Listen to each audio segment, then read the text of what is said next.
Chapter 15. And the winner is 10 years later, Nick Allen was a junior in college, and during November of his junior year, two important things happened.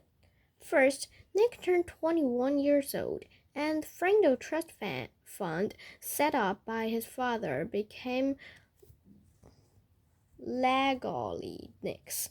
Nick was rich. Nick was very rich. Nick was so rich he couldn't even begin to imagine how rich he really was. Nick wanted to give his parents some of the money, which they said they did not need and they would not accept. But Nick reminded them that they always want to travel, and they should just think of this as a big birthday present or something. So they accepted. And Nick also wanted to give some money to his big brother James, who said he did not need it and would not accept it. But Nick reminded James that his 2-year-old daughter would grow up and go to college someday. And besides, hadn't James once given Nick his whole baseball card collection? So James accepted the gift. After that, Nick went out and bought himself a best new computer and about 10 new games and a mountain bike. Then he tried to forget about the money, which is hard things to do, but he managed pretty well and kept working on his college degree as hard as ever. The second important thing that fall was the arrival of a package at the door of Nick's apartment one day, a large heavy package. It was from Mrs. Granger. There were three things in the package. 1. A brand new 18th edition Webster College Dictionary. 2. A short writing note taped onto the cover of the dictionary. And 3. A fat white envelope. Turning the white envelope over, Nick saw his name he had written in there on September afternoon in Mrs. Granger's room after school, 10 years ago. Nick set the envelope down and gently peeled a note off the front of the dictionary. Mother Nicholas, please turn to page 541 of this book. Nick grabbed the dictionary and leafed to page 541, his heart pounding. And there between frame and fringe, he read Frindle, and a device used to write or make marks with ink. Aptory Connage. Originally by Nicholas Allen, American, 1987. C. Penn. Nick went back to a note from Mrs. Granger. This is a brand new dictionary, the one I recommend that my students use for their homework. And now when I teach them how new words are added to the dictionary, I tell each and every one of them to look up the word Frindle. And of course, I had sent along that letter I promised to give you when our little battle was over. And now it's over. Your teacher, Mrs. Lorley Granger. Nick's head was spinning. With shaking hands, he opened the fat white envelope. He pulled out the 10-year-old letter and began to read. Dear Nicholas, if you are reading this letter, it means that the word Frindle has been added to the dictionary. Congratulations. A person can watch the sunrise, but they cannot slow it down or stop it or make it go backward. And that is what I was trying to do with your word. At first, I was angry. I admit that.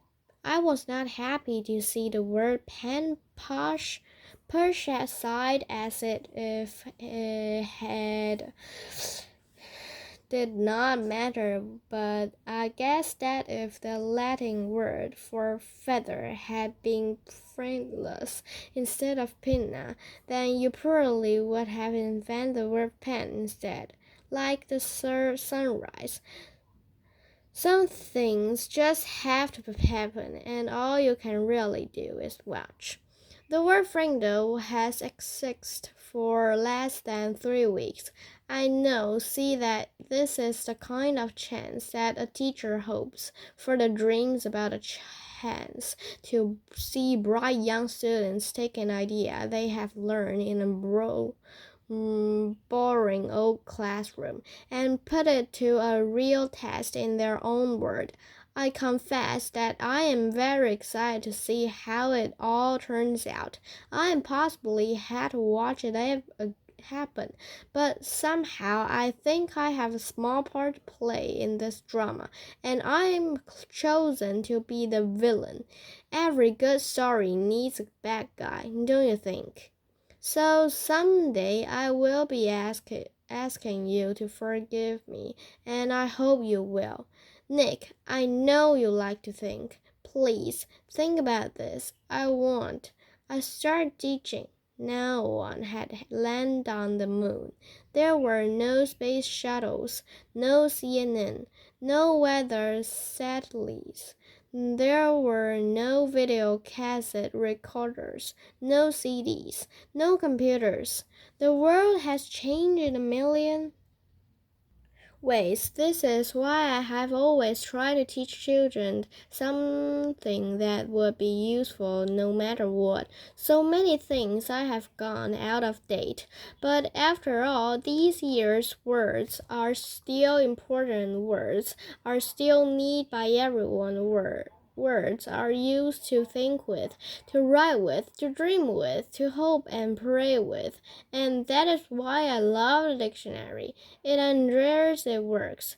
And as you know, it all changes and grows. Again, congratulations. And I have enclosed a little present for you. You're truly, Mrs. Granger.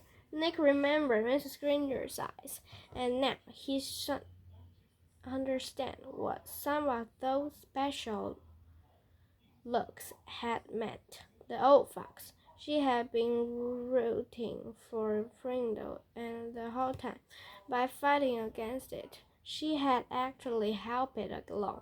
There was a flat, oblong hat in a white envelope, the kind of case you get when you buy a watch. Nick pulled out and opened the lid. Inside was something else Nick had not seen for 10 years. It was Mrs. Granger's favorite pen, her old maroon fountain pen with a blue cap. And under the clip was a little folded piece of paper. It was another note, a little short note, just one word, Frindle. About a month later, something happened over in the old part of Westfield, over where the trees are huge and the houses are small. On Christmas morning, Mrs. Granger's doorbell rang. Mrs. Granger opened the door, but no one was there. Someone had left package inside her storm door. A box wrapped in green paper with a red ball and a white envelope taped to one end. She smiled as she stooped down to pick it up. As she picked up the package, she noticed a red, white, and blue express mail envelope stick halfway out of her mailbox next to the doorway. It must have been delivered late on Christmas Eve. She opened the storm door, plucked the envelope from the mailbox, and then shut both doors and went inside with a shiver. Mrs. Granger went across the living room and sat on the couch. The express envelope was from the Westfield School District Office. It looked important, so Mrs. Granger opened it right away. It was a letter from the superintendent of school a letter of congratulations. A permanent trust fund for college scholarships had been established with a donation of $1 million from one of her former students. It will be called the Lorley Granger Students Fund.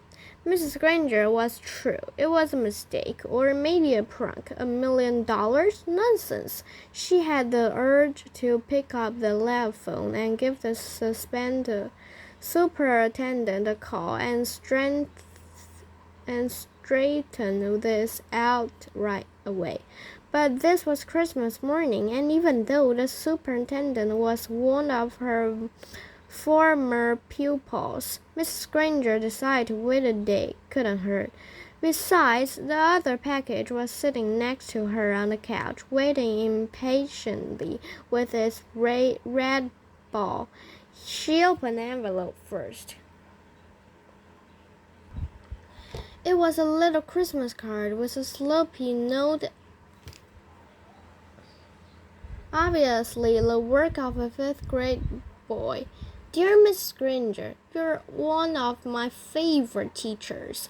Here is something I want you to have. Sincerely, a student of yours.